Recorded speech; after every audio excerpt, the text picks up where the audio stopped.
여러분 오늘 나오시면서 하늘을 바라보셨나요? 하늘을 이렇게 바라보셨어요? 안 쳐다보셨나 봐, 주여. 가실 때 꼭 하늘을 이렇게 우러러 보시기 바랍니다.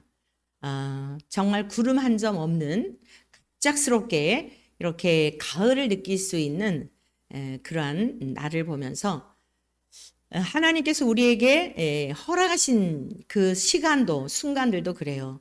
올 여름 얼마나 무더웠습니까? 앞으로 가면 갈수록 더 무덥다고 하지요. 점점 갈수록 살기 힘든 세상이 될 거라고들 말합니다. 첫째는 기후가 그러하고 또 여러 가지 곡식의 문제, 식량난의 문제, 명절을 앞두고 많은 물가가 올라서 야단들이고 한데요. 장사가 안 된다고 야단들이고 그런데 하나님의 백성들은 걱정할 일이 없습니다. 오늘 하늘을 바라보면서 마음에 이러한 기도를 올려드렸어요. 야, 구름 한 점 없는 이 가을, 우리가 생각할 때는 여름이 매우 무덥고 지루한 것 같지만 일순간의 더위를 거두시고 일순간에 그 답답함을 거두시고 저 맑고 청명한 하늘을 짠 하고 드러내 보이시는 하나님의 신실하심 앞에 무슨 마음의 소원을 가졌냐면 우리가 흔히 하나님의 사랑을 하늘처럼 바다처럼 비유하잖아요. 나도 하나님을 저렇게 넓은 하늘처럼 기쁘시게 해드리고 싶다. 할렐루야. 나도 정말 우리 하나님의 그 사랑을 본받아서 나도 저 드넓은 하늘처럼 하나님을 풍성하게 높여드리고 하나님의 이름을 영화롭게 해드리며 살아가고 싶다라고 하는 간절한 마음의 소망이 생겼어요. 우리가 일기를 보면서도 이렇게 날씨를 보면서도 또 좋은 일기만이 아니라 좋지 않은 그런 환경을 보면서도 하나님의 백성들은 이 땅에서 교훈을 얻고 하나님의 진리를 깨달으며 더욱 주님께로 가까이 나아가는 줄로 믿습니다. 오늘의 이 본문 말씀은 예수님의 유언 설교입니다. 우리가 지금 계속해서 요한복음 14장 예수님의 유언 설교를 듣고 있는데 제가 하나님의 말씀을 주님의 입으로 친히 하셨던 말씀을 저의 입술을 통하여 들려드리지만 오늘 이 시간 여러분들이 예수님을 만나시기를 축복합니다. 그리고 예수님께서 제자들에게 친히 하셨던 이 생명의 양식이 우리 모두의 영혼의 양식이 되어서 우리가 살아가는 이 세상, 한치 앞을 내다볼 수 없는 세상에 되어지는 여러 가지 일들을 보면 소망스러운 게 없지요. 무엇이 소망스럽겠습니까? 가면 갈수록이 소망스러운 것들이 없어요. 엊그제 그 뉴스를 보니까 65세 이상 된 그 어르신들이라 그러죠. 그래서 이제 교통카드도 무료로 나오잖아요. 그런데 이분들의 삶의 무게가 얼마나 무거운지 위에 계신 부모님들을 모셔야 하고 치매에 걸린 부모님들 요양원에 계시더라도 비용이 만만치 않잖아요. 부모님들을 모셔야 하고 또 요즘 이 젊은 세대들 취업이 매우 어렵잖아요. 취업이 어려워서 이 캥거루족이라 그러죠. 부모님 얼굴만 바라보면서 또 힘든 일을 하려고 하지 않으니까 그런 거지 마음만 먹으면 얼마나 할 일이 많습니까? 마음만 먹으면 할 일이 너무너무 많은데 그냥 고생하는 거 싫고 이 게으름은 악한 것이라 그랬어요. 악하고 게으른 종아 그랬는데 육신은 자꾸 편안한 걸 추구하는 거예요. 일하기 싫고 놀면서 그리고 부모만 바라보니까 어떤 한 분이 은퇴를 하고 났는데 그 자식에게 30살이 된 자식에게 70만 원씩 용돈을 준다는 거예요. 위에 부모님을 섬기고 아래 아들을 70만 원씩 30살이 되었는데 맨 취직한다고 언제까지 이게 버틸지는 모르겠다. 이제 은퇴한 지 얼마 안 됐기 때문에 조금 이렇게 여유 자금도 있지만 그래서 나가서 일을 하신다 그러더라고요. 여러분 인간에게 주어진 삶의 무게라고 하는 것은 가면 갈수록이 더하여지지. 그래서 전도서에 보면은 뭐라 그랬어요? 메뚜기도 짐이 된다 그랬잖아요. 우리 정 목사님은 젊은 나이신데 아직도 젊으신데 뭐 이렇게 귀찮다 뭐 하다 그러는데 네 그건 게으름입니다. 게으름. 그것은 하나님 앞에 올바른 태도가 아닙니다. 열심히 움직이셔야 합니다. 자, 그래서 메뚜기도 짐이 된다 그랬어요. 메뚜기도.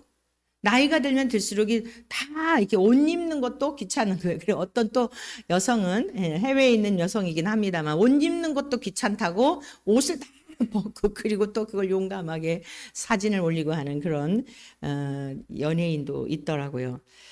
자, 이것이 모든 인생들의 삶이에요. 아무리 좋은 환경이어도 아무리 열악한 환경이어도 인간이 내면에 느끼는 공통적인 것은 무엇이냐면 인생의 무게감과 짐을 느끼는 거예요.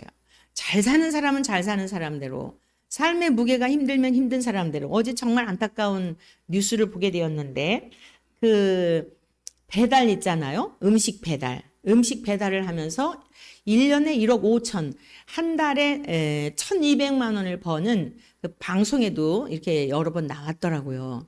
1,200만 원씩을 번대요, 하루에. 근데 얼마나 열심히 사는지 보통 15시간에서 17시간을 일한대요.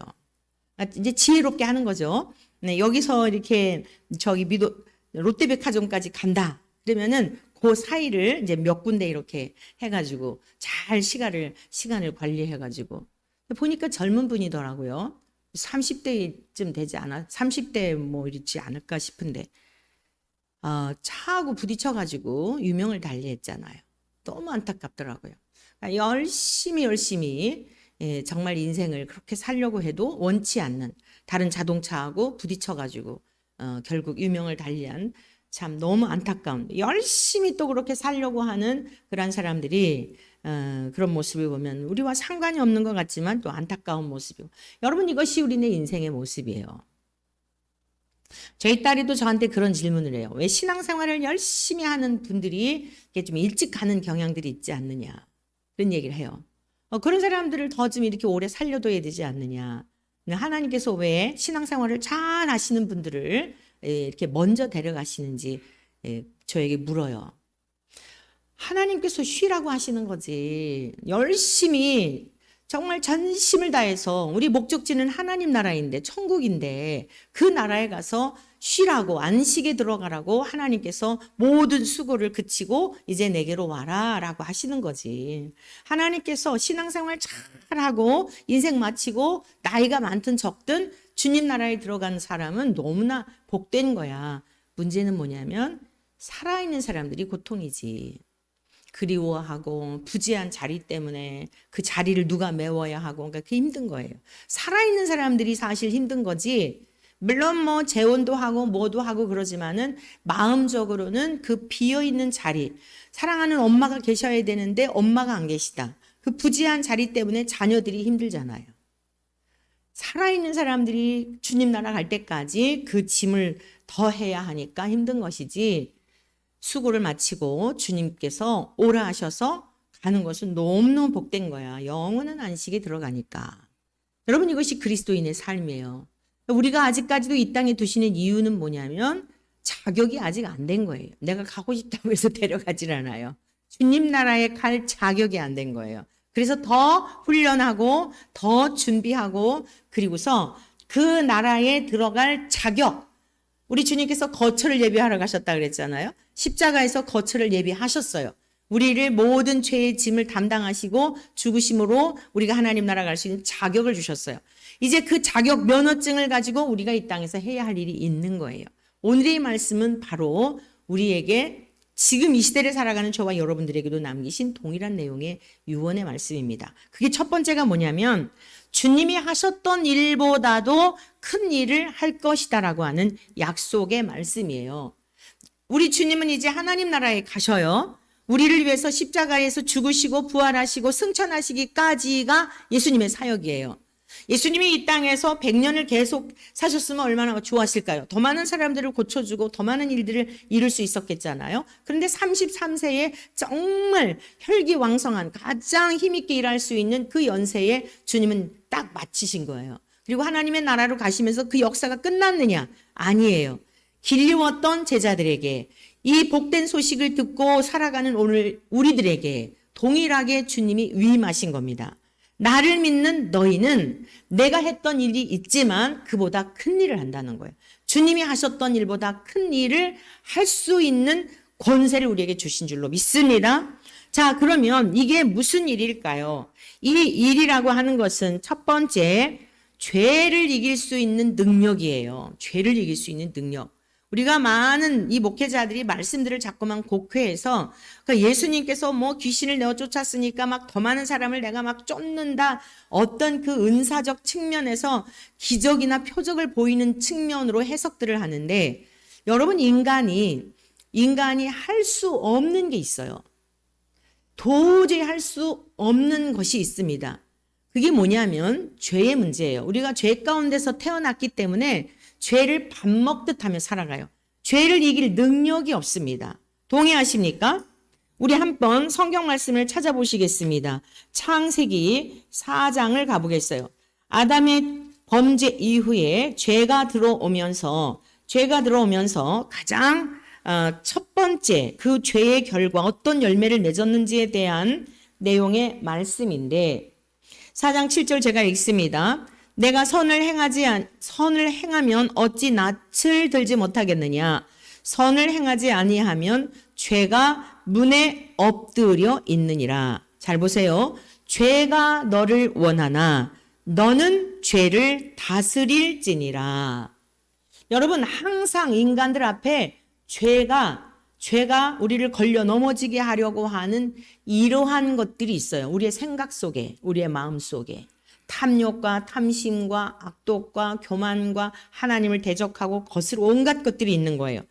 지금 이 내용의 배경이 무엇이죠? 하나님 앞에 예배를 드렸어요. 동생하고 같이 예배를 드렸습니다. 하나님 앞에 예배를 드리고 났으면 어떠해야 하죠? 마음에 평안이 있고 기쁨이 있어야죠. 세상의 모든 무거운 짐을 주님께 다 맡겨드리고 세상으로 나아갈 때는 가볍게 찬송하며 기쁨으로. 이미 저는 예배를 드리러 오기 전에 하늘에 그 맑고 청명한 하늘을 보면서 너무너무 정말 감격스럽더라고요. 그러면서 기도하면서 왔어요. 주님, 이 기쁨이, 이 감격이 계속되게 해주세요. 우리가 자꾸 업앤다운 하잖아요. 어떤 때는 기분이 좋았다, 어떤 때는 떨어졌다 이러잖아요. 무엇 때문이 아니잖아요. 하나님이 창조하신 이 피조 세계를 보면서 맑은 하늘을 보면서 하나님의 신실하심, 그 무더위도 순식간에 거두어 가시고 우리에게 다시 이 새 하늘과 새 땅 죽은 다음에만이 아니라 그리스도 안에서 똑같은 하늘을 바라보지만 마음의 기쁨이, 마음의 감격이, 감사가 넘쳐나며 하나님을 찬양하게 되고 그리고 무엇이에요? 하나님을 기쁘시게 해드리고 싶다. 하늘만큼 땅만큼 정말 하나님을 기쁘시게 해드리고 싶다. 하나님을 기쁘시게 해드리는 게 뭐죠? 믿음이죠. 믿음이 없이는 기쁘시게 못한다 그랬어요. 하나님 우리에게 다른 거 요구하시는 게 아니에요. 믿음을 요구하시는 거예요. 어떤 환난 중에도 고난 중에도 역경 중에도 하나님이 나와 함께 하심에 대한 요동하지 않는 이 믿음을 기뻐하시는 줄로 믿습니다. 여러분 그게 예배자의 삶이에요. 우리의 삶 속에서 오늘 이제 수요 예배 여러분이 자리에 나왔지만 일상에 돌아가서도 늘 주님과 동행하며 이런 감사와 감격이 넘쳐나시기를 축복합니다. 지금 가인은 어땠어요? 예물을 가지고 하나님 앞에 가서 정성스럽게 제사까지 드렸는데 마음의 기쁨과 평안이 있는 게 아니라 감사가 있는 게 아니라 분노가 일어난 거예요.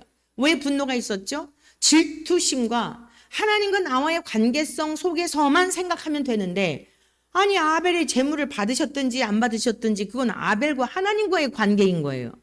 지금 내 예물을 받지 않았다고 한다면 왜 받지 않았을까에 대하여 회개해야 될 일인 거예요. 이게 신앙인의 삶입니다. 다른 사람 신경 쓸 게 없어요.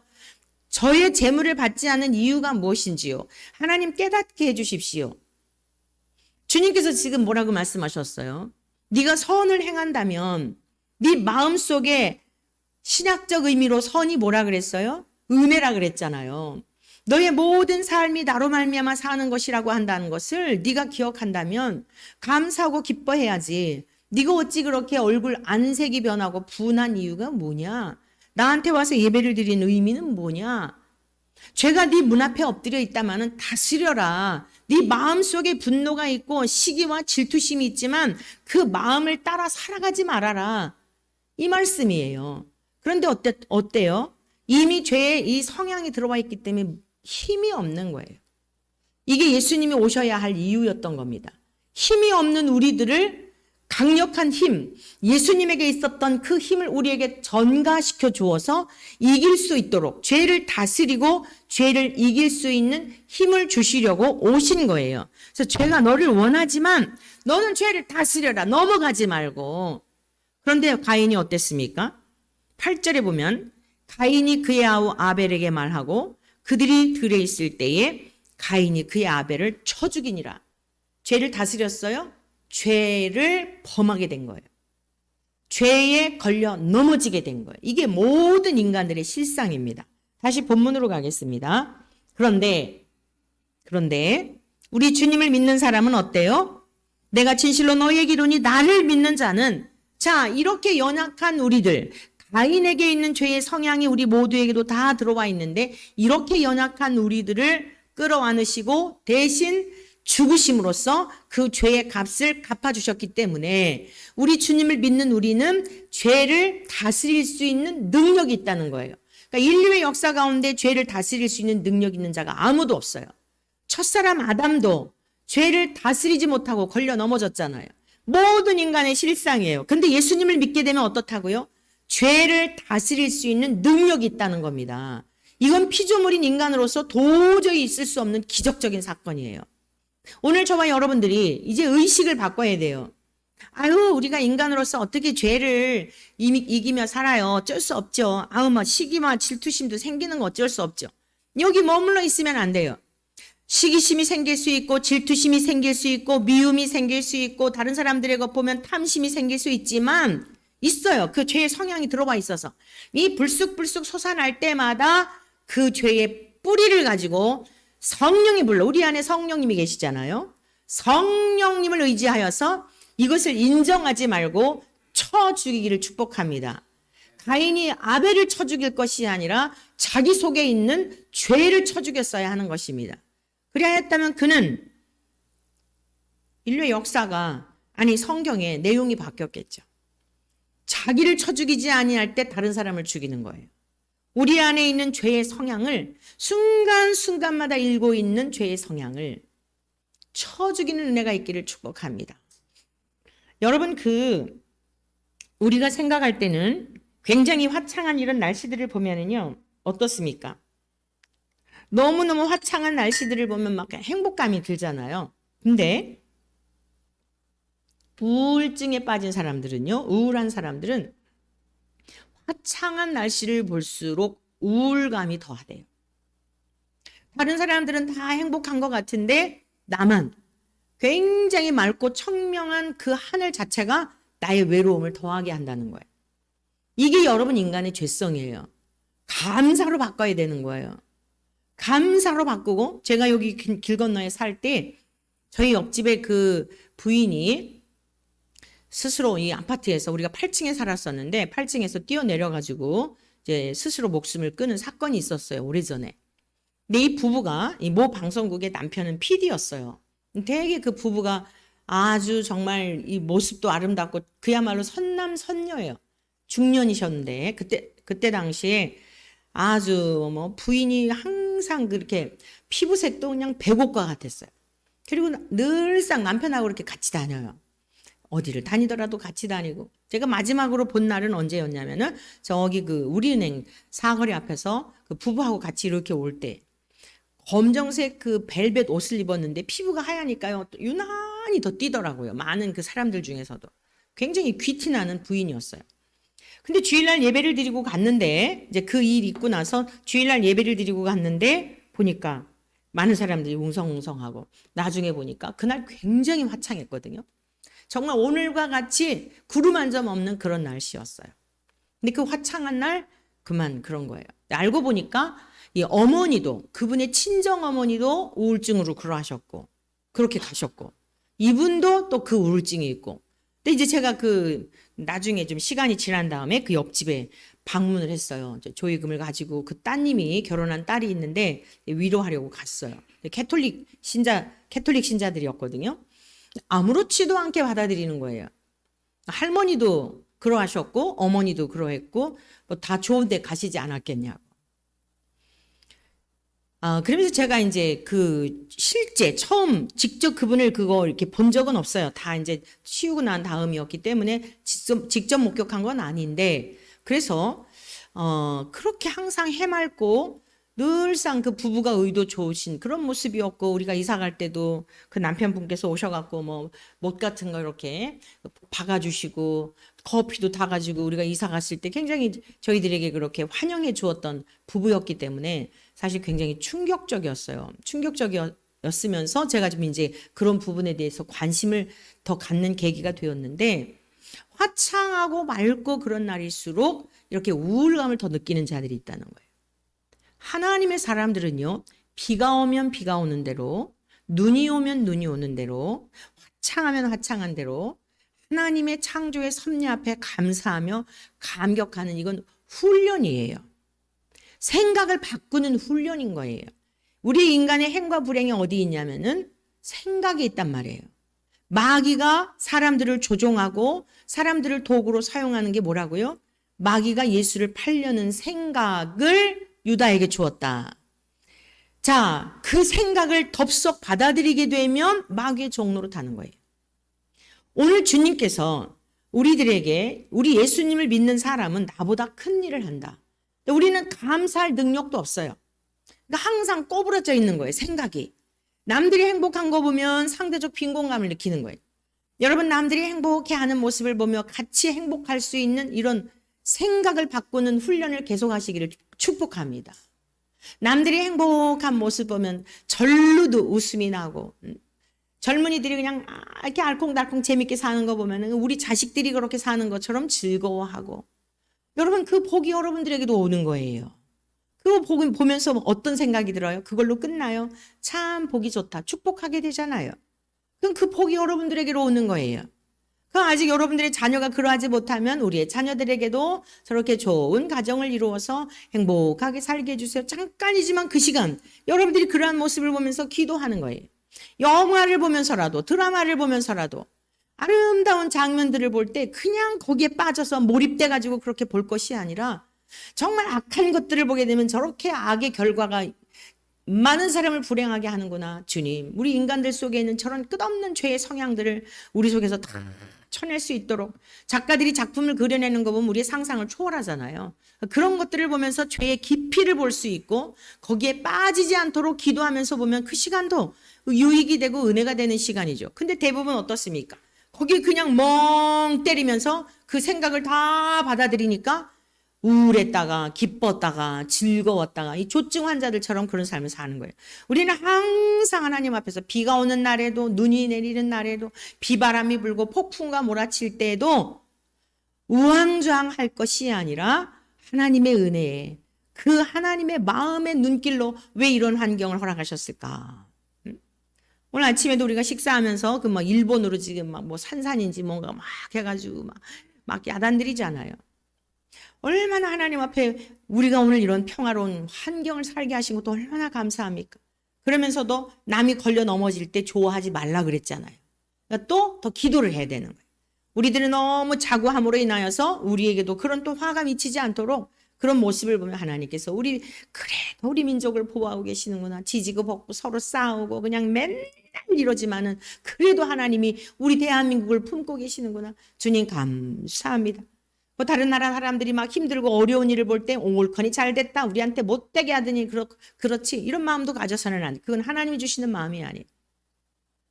자, 오늘 우리들 속에 예수님이 하신 일보다 큰 일을 할 것이다 라고 하는 것은 우리 안에 있는 온갖 죄의 성향들을 우리는 절대로 다스릴 수 없는데, 주님이 우리 안에 임하시게 되어서, 자, 주님이 하늘로 가신 다음에 성령님이 오셨잖아요. 그러니까 성령님이 우리 안에 임하시게 되니까 그리스도의 마음을 품게 되는 거예요. 주님과 연합이 되어서 그리스도의 마음으로, 그리스도의 시선으로 세상을 바라보는 거예요. 그러니까 모든 인간은 도저히 불가능했던 사랑이 가능해지는 거예요. 원수까지도 사랑할 수 있는 거예요. 어제 우리 서울연회에서 지난 퀴어 집회에서 축복식 했던 이제 그 6인 중에 한 분이 우리 서울연회에 속해 있어요. 제가 이제 대표 고소인이 되어서 어제 화해조정위원회, 화해, 이게 그 소가 진행이 되기 전에 이제 화해하도록 이렇게 중재하기 위한 위원회가 있어요. 그래서 이제 저를 부르고 그 목사님을 나중에 보니까 그 목사님도 대기하고 있더라고요. 저는 10시에 그분은 아마 11시였나 봐요. 일단 그 안에서 이제 위원회에서 이거 화해할 그런 마음이 없느냐. 근데 이게 화해할 사건이라고 생각하십니까? 제가 되물었어요. 위원장에게. 이게 화해할 수 있는 사건입니까? 이거는 반성경적이고 반기독교적인 그러한 지금 행태들을 보이고 있는 겁니다. 예수님을 동성애자라고 하고 거룩하신 성삼위 하나님의 이름을 그 삼위일체 거룩하신 신 하나님을 동성애적 관점에서 목사들이 해석을 하는 게 이게 옳은 일입니까? 이동환의 이 사건은 큐 집회에 가서 그런 일을 하기 전부터 그러한 신학교 교수를 미국의 신학교 시카고 신학의 교수를 그 신학교 교수를 불러다가 그런 세미나를 하여 가지고 지금 어느 지경까지 갔느냐면 무지개 신학 연구소라고 하는 감리교의 목사들을 중심으로 하여 성경을 다 비틀어 가지고 전부 다 동성애적 관점으로 성경을 해석하는 성경 주석이 나왔습니다. 이 주석을 가지고 젊은이들이 지금 그 교회, 향림교회라는 데가 있는데 거기 가서 그걸 공부를 한단 말입니다.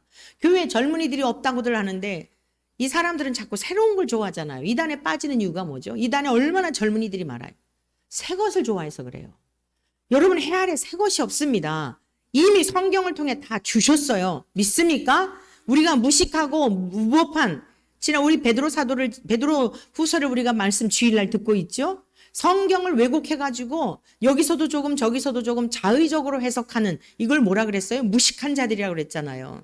성령님에 의하여서 성령의 감동으로 기록되었기 때문에 정말 어미하신 하나님 앞에 이 말씀이 그러한가 하여 연구하고 또 보고 내 생각으로 해석하는 게 아니라 성령님의 감동으로 기록이 되었기 때문에 성경에서 해석해 주시는 성경에서 말씀하고 있는 대로 그대로 듣든지 안 듣든지 전해야 되는 거 아니겠습니까? 지금 이렇게 악성 종양처럼 이동환이 혼자 했던 것이 지금 6명이 나왔습니다. 137명이 성명서를 지지서를 냈습니다. 내년에는 더 많이 나오겠다고 공표하고 있습니다. 우리 출교할 테면 출교해봐라. 그런 사람들입니다. 지금 이 서울린에 있는 이 여성 목회자는 축복하고 싶었다. 여러분 모든 사람들을요 다 무한하게 만들어버리는 거예요. 모든 목회자들을 무한스럽게 만드는 거예요. 왜? 그럼 우리는 축복하지 않는 사람인 거라잖아요. 우리는 축복하지 않는 것인데 너무 성경을 자꾸 이야기하는 목회자들이 동성애자들, 성소수자들을 배척하는 것 같고 그들을 혐오하는 것 같으니까 우리는 축복하고 싶었다. 완전히 우리를 이상한 사람 만드는 거잖아요. 여러분 진짜로 사랑하는 사람이 뭐죠? 아닌 것은 아니다라고 해서 옳은 길로 가라 그래야죠. 하다못해 길을 묻더라도 제가 지금 부산으로 가려고 하는데 어느 길로 가야 되죠? 어디 IC를 타야 될까요? 하면은 바른 길로 가르쳐줘야죠. 엉뚱한 길로 가르쳐주면 강원도로 가는 길을 가르쳐주면 그 사람 나쁜 사람이에요. 모르면 모른다고 얘기를 해야지. 천국 가는 길에 대하여 하물며 생명에 관한 건데 이 말이 되는 것입니까? 그리고 이제 나왔어요. 이거는 그래서 이 문제에 대하여 화해를 한다면 가능하다면 제가 볼 때는 절대 그럴 일이 없을 것 같습니다. 출교할 각오, 출교당할 각오를 하고 나왔다고 인터뷰를 하더라고요. 방송에. 그런 사람이 뭐 바꾸겠어요?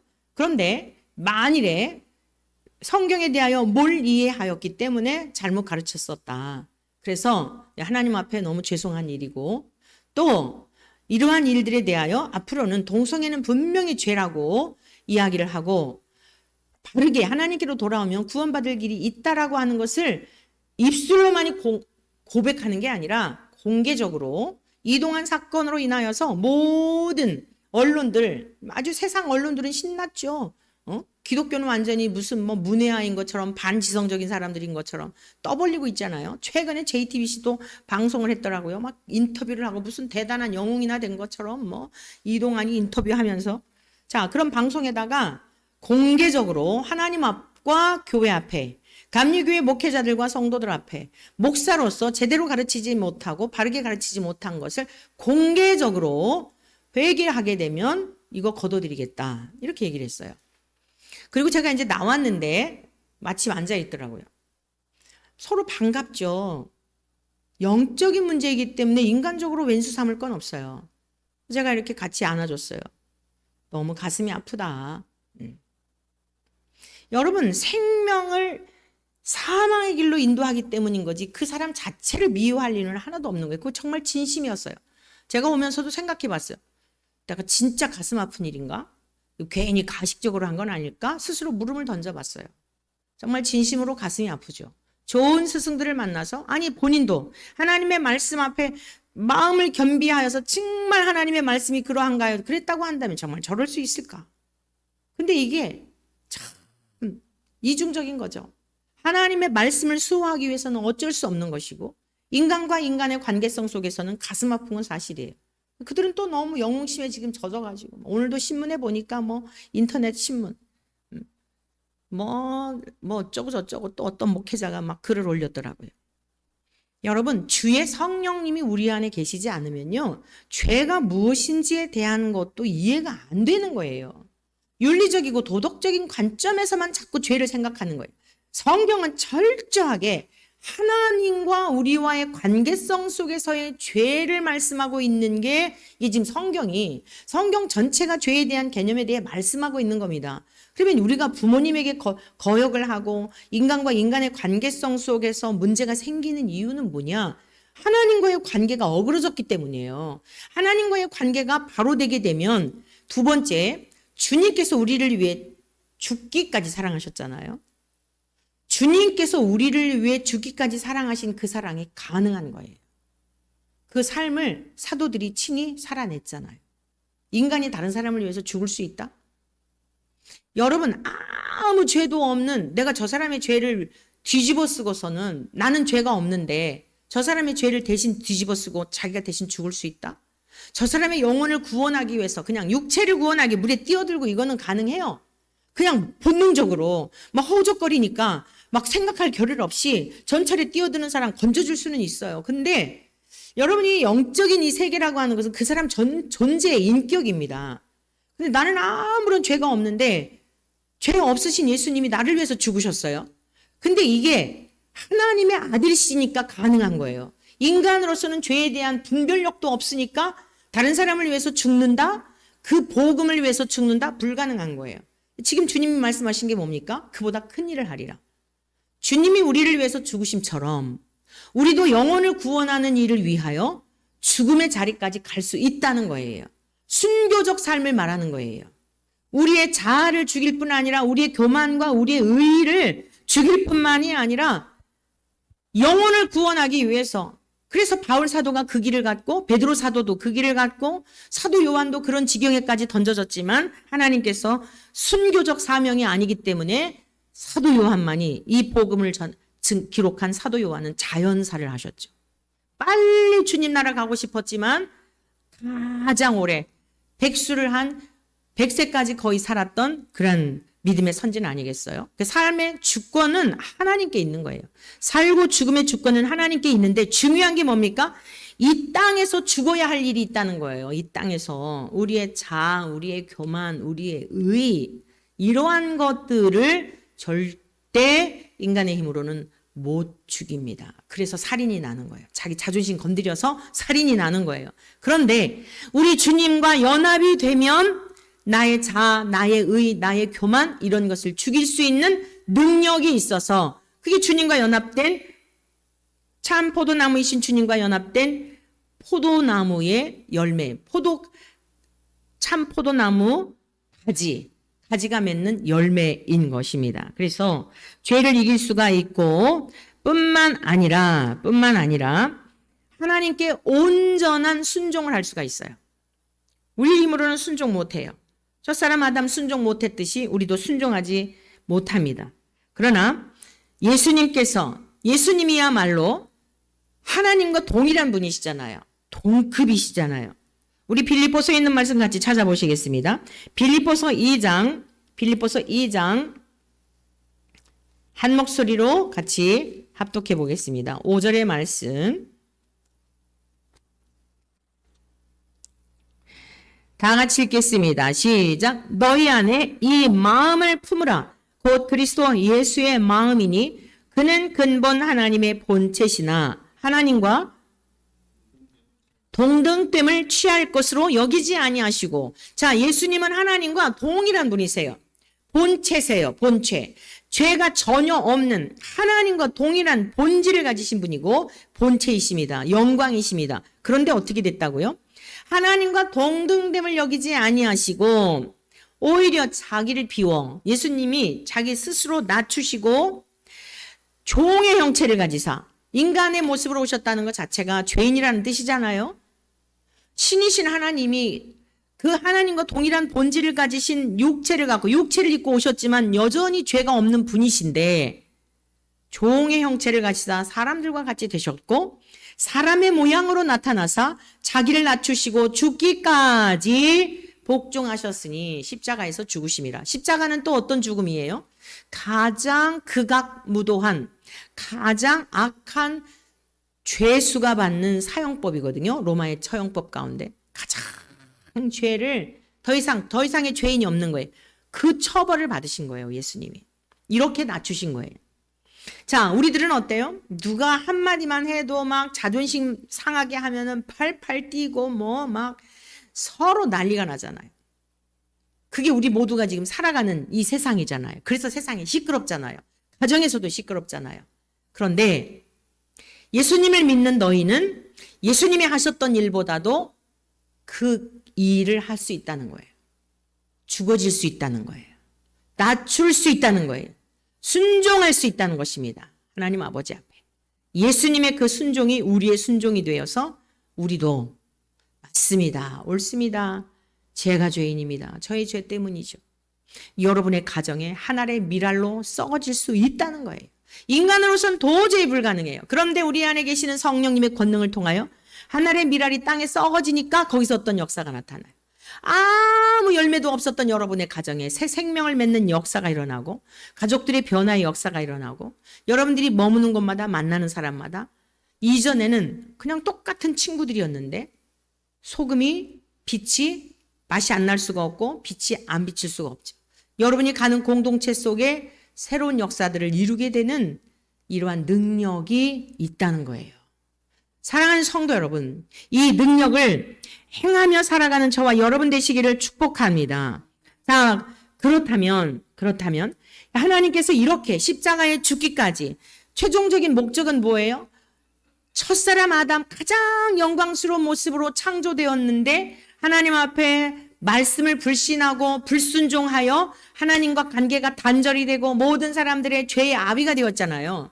근데 두 번째 아담으로 오신 예수님께서는 온전한 순종, 온전한 복종, 죽기까지 순종하시고 하나님과의 관계성 속에 동급이신데도 불구하고 낮추셔서 이 모든 모습을 보여주시사 오늘 그 주님과 우리가 연합이 되었다면 주님이 맺을 이 열매를 우리도 맺을 수 있다는 거예요. 그런데 이게 머리로는 아는데 실제가 되지 못한다. 그 이유가 무엇일까? 우리 주님께서는 예수님을 지극히 높여주셨어요. 저와 여러분들이 죽음으로 말미암아 우리가 막 사람들에게 짓밟히는 것 같고 멸시당하는 것 같지만 그게 아니에요.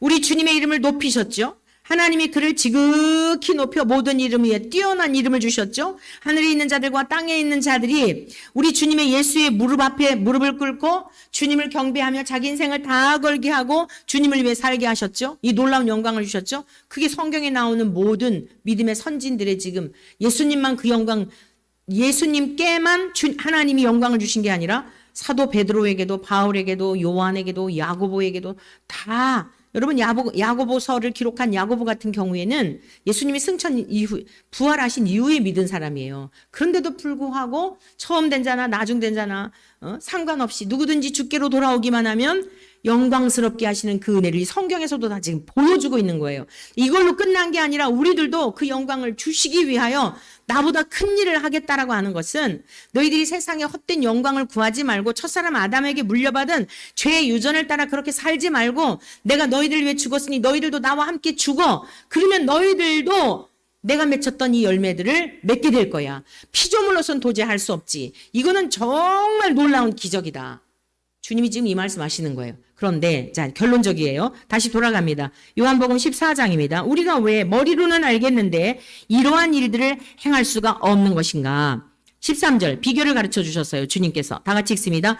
너희가 내 이름으로 무엇을 구하든지 내가 행하리니 이는 아버지로 하여금 아들로 말미암아 영광을 받으시게 하려 함이라. 또 강조하십니다. 내 이름으로 무엇이든지 내게 구하면 내가 행하리라. 할렐루야. 기도하지 않기 때문에 능력이 없는 거예요. 지금 우리 교회에 하나님께서 기도하게 하시고 때마다 그 정말 기도한 것을 외면하지 않으시고 들으시는 것들을 많은 것들을 보여주고 계세요. 이것은 이 시대에 주님이 오실 때 믿음 있는 자를 보겠느냐 그러하셨는데 얼마나 놀라운 영광인지 몰라요. 우리가 기도하면 하나님이 들으신다라고 하는 이 믿음과 확신을 가지고 저와 여러분들이 이제 이 아름다운 가을날에 이 결실의 계절에 기도로 말미암아 열매 맺는 은혜가 있기를 축복합니다.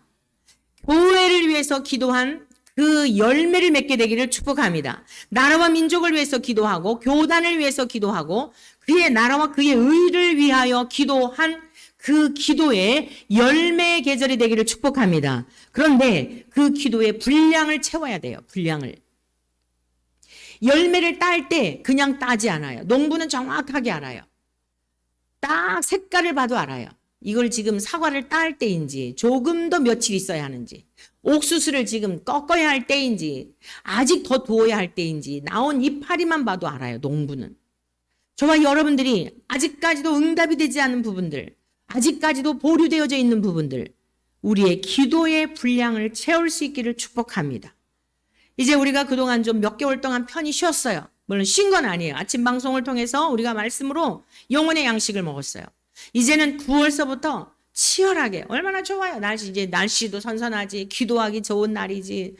뭐 시간도 그냥 널찍하니 일찍 주무시면 뭐 6시부터 하니까 무슨 뭐 새벽 기도도 아니에요. 아침 기도. 그리고 집에 가서 자지 않고 아침 식사해가지고 가족들 그리고서는 또 하루 생활하고.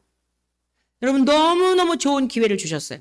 하나님께서 그동안 정말 에피타이저로 주 메뉴를 먹기 전에 우리가 그 좀 속을 달래고 하느라고 많이 또 폭식하지 않기 위해서 식사 전에 먹는 것을 에피타이저라 그러잖아요.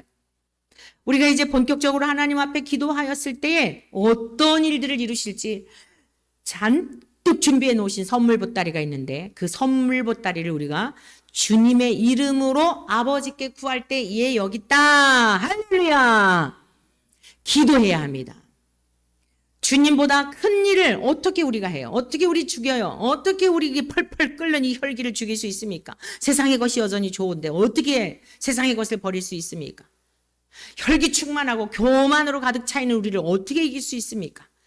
정말 이 시대에 빛으로 소금으로 사는 자들을 보기 힘든 이 시대에 이제 우리가 주님이 가르쳐 주신 대로 너희가 내 이름으로 무엇을 구하든지 무엇을 아주 그냥 무엇을 그러나 저와 여러분들은 먼저 그의 나라와 그의 의를 먼저 구할 수 있기를 바랍니다. 하나님 우리 교회의 주인이 되어주시고 우리 대한민국을 다스려 주시고 우리 기독교 대한감리회를 다스려 주시고 목회자들을 다스려 주세요. 통치해 주세요. 하나님의 의가 십자가의 의가 대한민국 가운데 우리 감리교회 가운데 우리 교회 가운데 우리 사랑하는 성도들 가운데 이루어지게 될 때에 하나님의 나라가 천국의 기쁨이 넘쳐나게 될 줄로 믿습니다. 너희가 내 이름으로 무엇을 구하든지 내가 행하리니 이는 아버지로 하여금 아들을 보내신 이유가 그거잖아요. 우리 주 예수님의 이름으로 기도할 때 하나님께서 아들을 보시고 응답해 주시는 거예요. 그리고 영광 받으시는 거예요. 내가 아들을 보내기를 잘했다. 성자를 보내기를 잘했다. 저들이 사랑하는 내 자식들이 아들의 이름으로 구하는 건 여기 있지. 내가 아들까지 아끼지 않냐고 주었는데 무엇을 아끼겠느냐라고 하면서 삼일체적 신앙. 하나님이 예수님을 인하여 우리 자녀들, 예수님을 믿는 우리들을 통해 열매를 맺게 하시니까 하나님은 그걸 보고 기뻐하시고 예수님이 이 땅에 오신 또 보람과 감격을 얻으시고 우리 안에서 열매 맺게 하시는 성령님을 통하여서 주렁주렁 열매가 맺혀지니 우리가 살아가는 세상이 어때요? 악이 물러가고 선으로 악을 이기는 이런 능력들이 나타나고 할렐루야. 그리하여서 이 놀라운 은혜가 우리 주님이 하셨던 일보다 큰 일을 하시겠다고 약속해 주신 말씀을 붙드시고 기도함으로 기도의 사람들이 되어서 주님의 언약이 우리 개인에게, 여러분의 가정에, 우리 교회 가운데, 우리 나라 가운데, 우리 감리교단에 일어나는 영광을 보게 되기를, 그리하여 하나님께 영광을 올려드리기를 주님의 이름으로 간절히 축원합니다.